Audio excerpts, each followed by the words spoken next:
Geddy Lee ignored the words and let the music do the talking. There have been no scandals, shocking comments, dangerous political rants, or messy love affairs. He instead walked a steady road with his Fender bass, who was his only wife, for more than 50 years, along with the quiet memories of parents who lived through Auschwitz. Geddy Lee's story didn't start out with him being famous or end with him losing his famous status.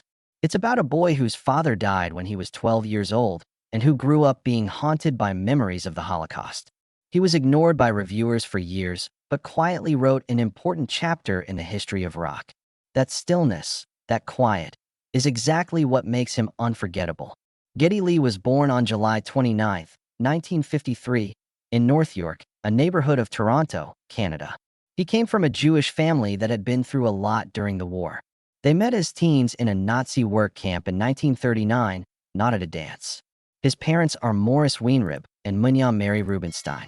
While fascists were crushing Poland in the middle of the country. Later, they were both sent to Auschwitz. Geddy's mother was there for almost 2 years before she was moved to Bergen-Belsen. Moving his dad to Dachau, which was just as bad, was even worse.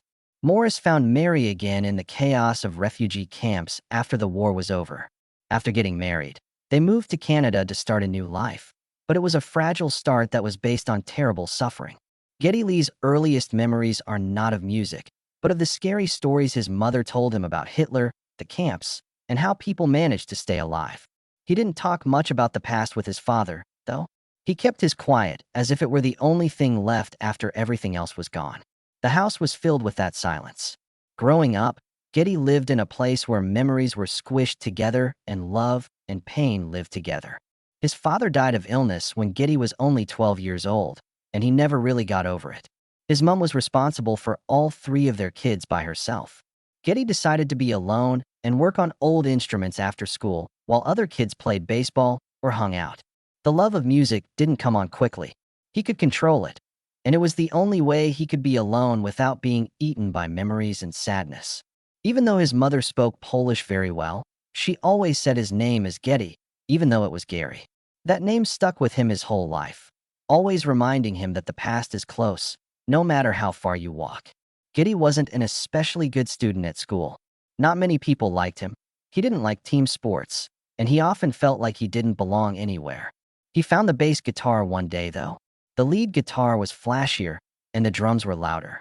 Every song was built on it, and Geddy found himself in that quiet part. His mother was heartbroken when he chose to quit school to become a musician with the new band Rush. She only wanted her son to have a safe and steady life after going through war, losing her husband, and becoming a widow.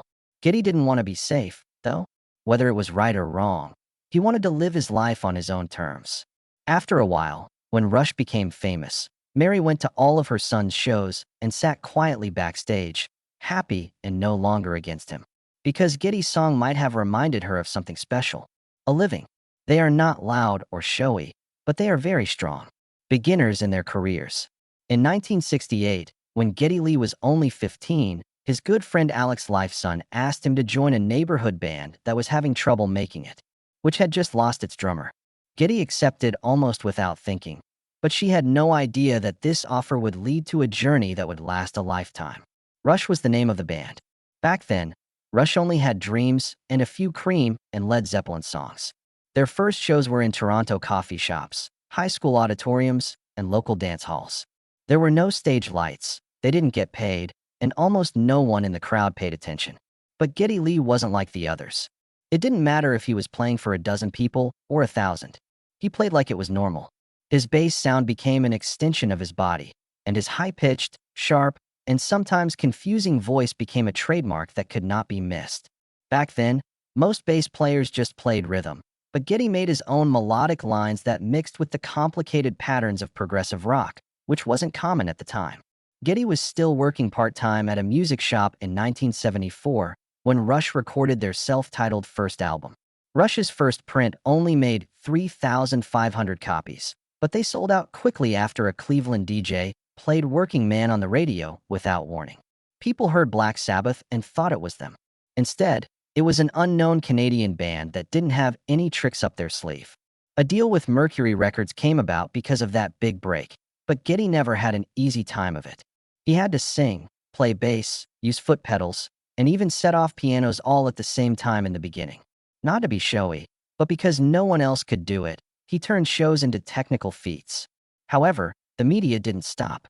Rumors spread that his voice was funny, like a dog howling in the swamp, and that Rush's music was too difficult for radio. Geddy never replied, though. He never altered. Living the way he had always wanted to, he let the music speak for itself. And in 1976, when 2112 came out, the music really started to speak. It was a defiant manifesto against creative control that was written in reaction to pressure from the label. It had Geddy yelling in the same silly voice, "We are the priests of the temples of Syrinx, furious and unwilling to give in." Not only did that record keep Rush together, it also cemented Geddy's place as an artist who wouldn't give in to what the public wanted. Though he dropped out of high school, Geddy Lee became the creative heart of Rush, not just for his unique bass playing, but also for his unwavering spirit. Strong, humble, and never changing who he really was. A successful career. When Rush's record label asked them to make their songs easier to sell in 1976, Geddy Lee and the rest of the band refused to do what they were told. Their second record, 2112, was a concept album with a 20-minute epic on side A. It told a dystopian story about a future where a theocratic state bans music. "We've taken care of everything," Geddy's sharp voice said. Going up against the market wasn't the only reason. In order to stay alive, it was either creative freedom or nothing at all. 2112 was bigger than anyone thought it would be. It went platinum in Canada and helped Rush become famous outside of their home country, starting a golden age that lasted for almost 20 years. Geddy Lee's voice used to be made fun of for sounding like a siren, but now it was seen as a key part of progressive rock, unique, risky, and hard to mistake for anyone else's. Following this, Rush released a string of technically difficult and thematically deep albums, including A Farewell to Kings in 1977, Hemispheres in 1978, and Permanent Waves in 1980. Moving Pictures, which came out in 1981, cemented their place as one of the best rock bands in the world. Geddy helped write the music for the hit song, Tom Sawyer. Its construction was complicated, but it was catchy enough to get radio stations to play it even when they didn't want to before. At that point, Geddy Lee could sing, play bass, and use foot pedals to drive keyboards all at the same time, like a machine. He didn't move forward or talk to the crowd much on stage, but every note he played held Rush's sound together. Getting people's attention wasn't necessary. He held everything together like gravity. As the years went by, Rush tried new things.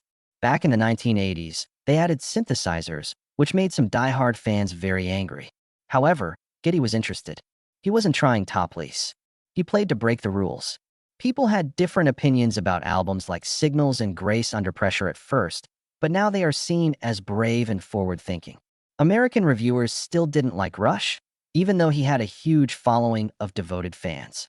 For decades, Rolling Stone wouldn't put them on its cover because they thought their music was too boring and Geddy's voice sounded like a dog barking through a drainpipe. But Rush never answered. They never hired image experts or tried to get the attention of the press. They also never made anything shocking in the news.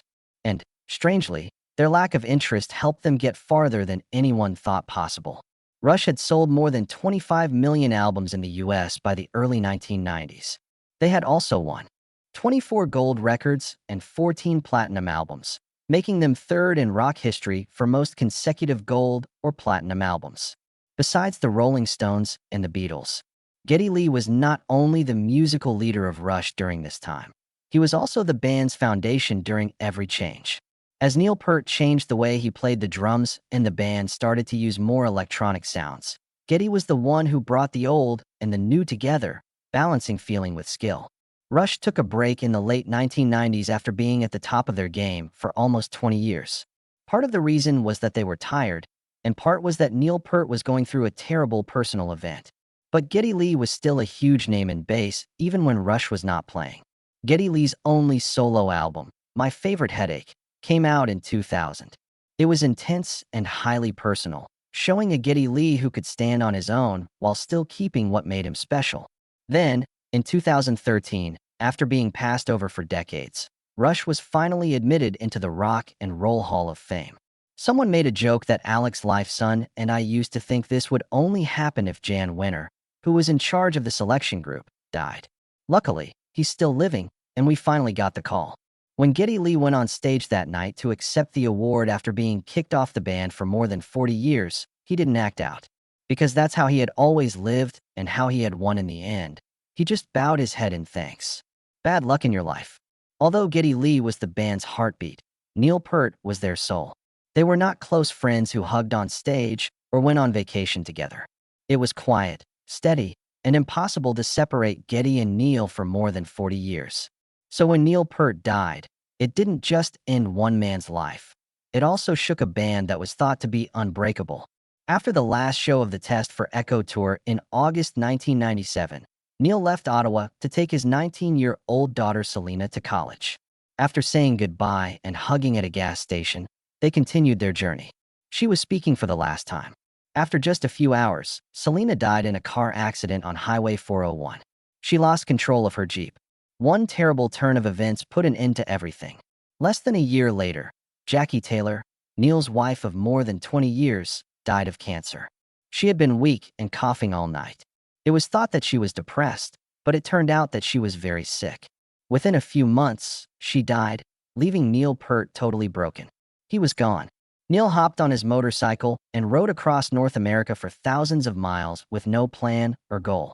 He did it to get away from a world he no longer recognized. Ghost Rider, Travels on the Healing Road would later tell the story of that trip. For Geddy Lee, though, it was a terrible time of loss. Rush did not break up, but they were no longer active. Because making things is impossible after a part of your soul has died. Geddy Lee didn't put out an album, try to get media attention, or start a solo business during those years. During his time in Toronto, he spent time with his family, gathered instruments, and waited quietly for Neil Peart to come back. Geddy decided to stay in the background, loyal and patient, like the way he played bass for all those years, close enough to keep the beat, but far enough away not to hurt the person next to him. Neil eventually came back, hurt but determined. With the record Vapor Trails, released in 2002, Rush got back together and went on tour until 2015. Geddy later said that Neil was never the same after those losses. It hurt him every time he picked up the drumsticks, and not just physically. It hurt because of memories that would never go away. The R40 tour in 2015, which was Rush's last show, was an unofficial goodbye. Neil had to push through a lot of pain in his shoulder, tendinitis, and feet just to finish the set. After that, he quietly left. There were no speeches, interviews, or time to think. After 3.5 years of fighting brain cancer in silence, Neil Peart died on January 7, 2020, at the age of 67. Geddy Lee did not talk to the press or write a long tribute. "My friend, my soul brother, my bandmate of 45 years," was all he wrote on the post. Has returned. Rush stopped when Neil left. There was no official breakup or farewell trip. Simply put, they stopped, like a heart that had stopped beating, leaving everyone else to be quiet. For Geddy Lee, it wasn't just losing a friend.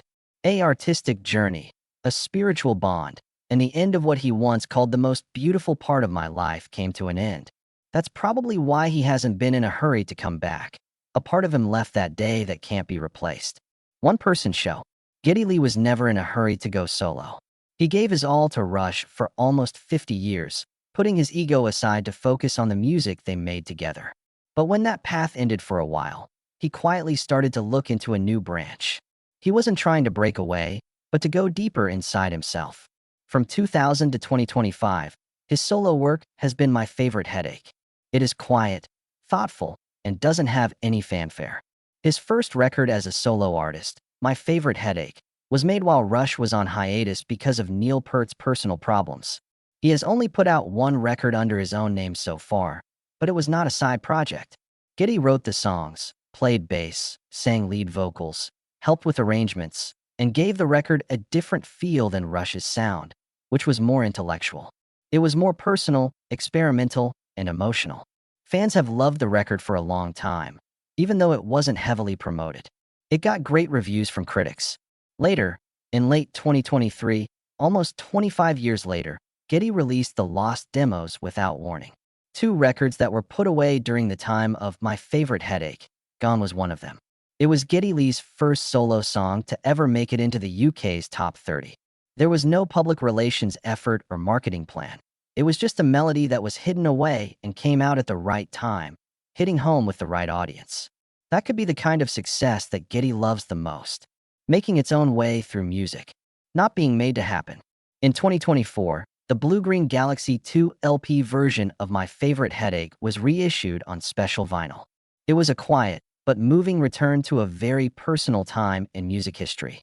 The original mixes and 2 new instrumental tracks showed that Geddy wasn't just going back to old songs. He was also getting more creative with the same calm resolve that has made his work famous. Geddy Lee's trip by himself isn't about getting away from the past. It's about getting to know him when the lights aren't shining right in his eyes. This is what he proves with each step. Being creative is always good. Anytime you feel like saying something and are brave enough to do it your own way. Everyday life. Geddy Lee never thought he'd be a rock star. While his friends spent a lot of money on sports cars, beachfront villas, all-night parties, and scandals that made the news, he decided to do something simpler. Geddy quietly went back home to the one woman who had been by his side since the days when no one knew who Rush was. In 1976, when Rush was just starting to become famous, he married his childhood friend, Nancy Young. The relationship didn't make headlines in tabloids or appear in fancy magazines. Nobody really knew what Nancy looked like for decades, but she was always there. She was backstage on tour and watched in silence as the man she loved gave his all to music and his family. Nancy and Geddy have 2 kids named Julian and Kyla. He only says, "I play music with my heart, but I live with responsibility," in the few interviews where he talks about his personal life. After every tour, he would go back to Toronto, drop his kids off at school, and go through music drafts. He did all of this to stay away from the famed circus. Geddy Lee stood out as someone who kept music and family separate, never overlapping, but always getting along. This was in a business where being busy is often an excuse to neglect family. Besides that, he doesn't live like most famous people do. There will be no flashy social media, shock value statements, or photos taken by mistake in bars.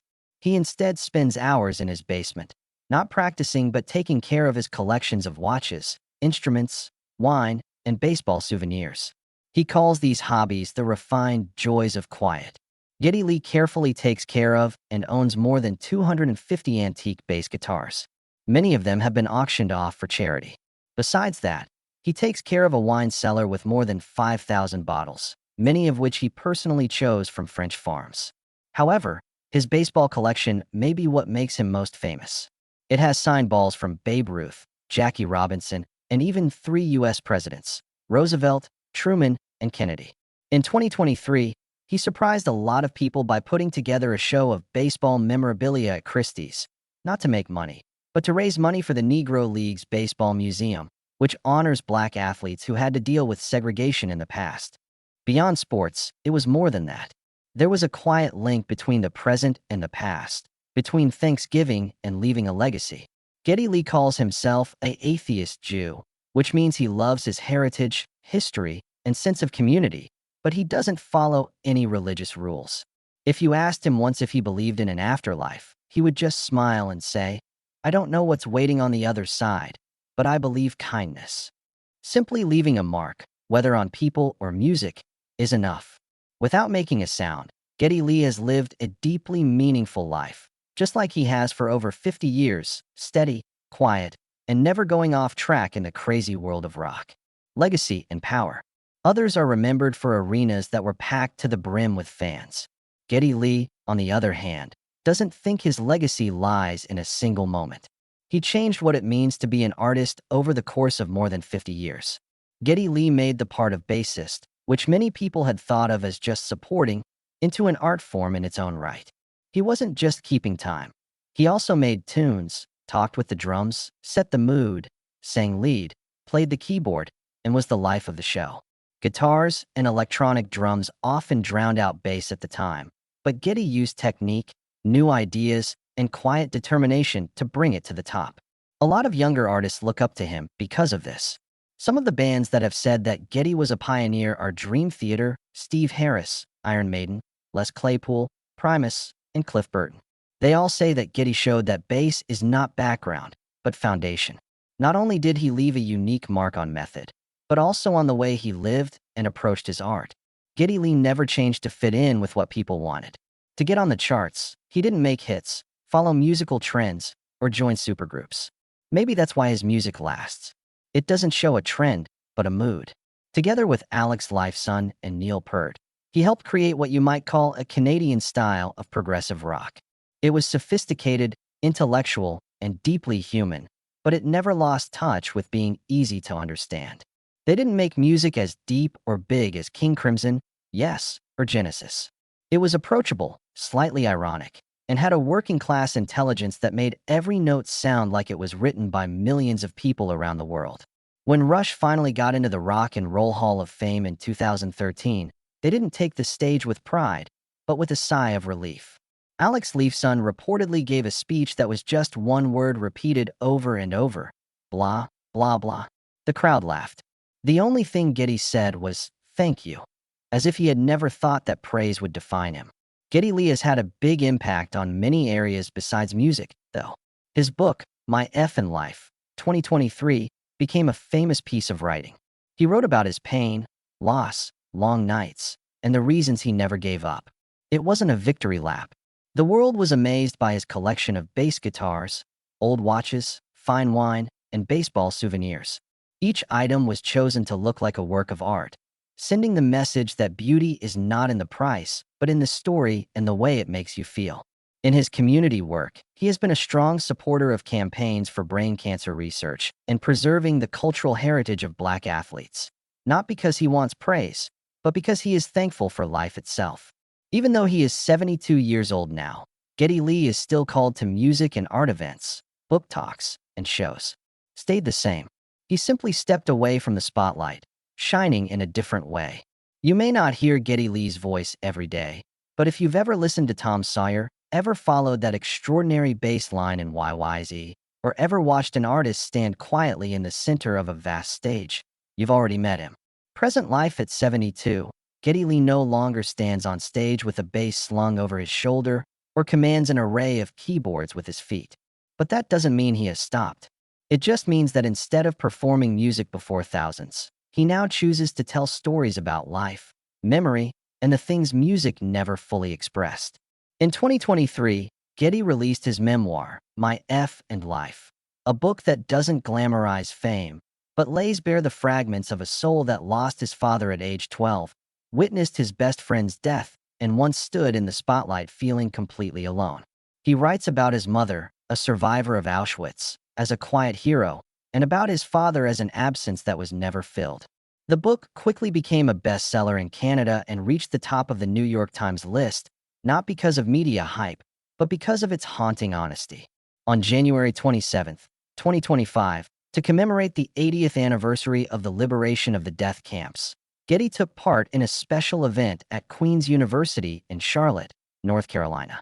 In a small auditorium, he didn't speak about Rush, he spoke about the Holocaust, about how the memory of genocide doesn't just belong to history, but lives on in every act of kindness, every story retold. In a world growing more divided, Geddy Lee, with all his humility, has become a guardian of collective memory. Also in 2025, he released a new book titled 72 Stories, a collection of reflections built around his rare baseball memorabilia. It's not a catalog to show off possessions, but a kind of autobiography through objects. Baseballs signed by Babe Ruth, Jackie Robinson, and 3 U.S. presidents, Roosevelt, Truman, Kennedy. Each item becomes a slice of history, a human lesson, and a memory he chose to share. For Record Store Day 2025, Geddy released a special vinyl titled The Lost Demos, featuring 2 recordings from the My Favorite Headache era that were once shelved for being too personal. He held a signing event in Toronto dressed in a simple button-down shirt wearing the same familiar smile. No fanfare, no bodyguards, no barriers. When a fan asked, "Do you plan to return to the stage?"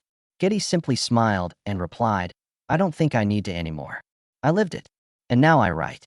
Outside his artistic endeavors, Geddy still lives in his historic home in Toronto's Rosedale neighborhood. He spends time tending to his wine cellar of over 5,000 bottles, writing, reading sports news, and playing music with Alex Lifeson once a month. just to remember that the music is still there. No audience, no recordings, just for themselves, for the friend they lost, and for a memory that will never fade. Geddy Lee's present life has no stage, but it's still full of rhythm. He's no longer a rock star. He's a storyteller, a collector of history, and a quiet keeper of kindness, still passing it on. Geddy Lee never tried to become a legend. He didn't step on stage to prove a point, didn't play music to win, didn't write books to make noise, and precisely because of that, he became one of the most respected artists, not just in rock, but in the hearts of those who still believe that steadiness, quiet dignity, and kindness have a place in this world. From a child raised in the shadow of the Holocaust, losing his father at 12, to an artist who led Rush to global heights without ever losing his identity, Geddy Lee chose to live a life without fanfare, but never without depth. In complex music, he planted emotion. In quiet books, he told memories few dared to speak. And in every small act, from supporting brain cancer research to donating baseball treasures to museums, he left behind a trail that's persistent, silent, yet impossible to erase. He was never a traditional icon. But if you've ever heard Tom Sawyer echo in the night, ever watched a musician play without needing to look at the crowd, ever read a line from a memoir that made you pause in silence, then perhaps you already know why that man, without preaching, without shouting, still makes a whole generation listen. Geddy Lee doesn't need to return to the stage to be remembered because he never really left. Thank you for watching. See you in the next video. Goodbye.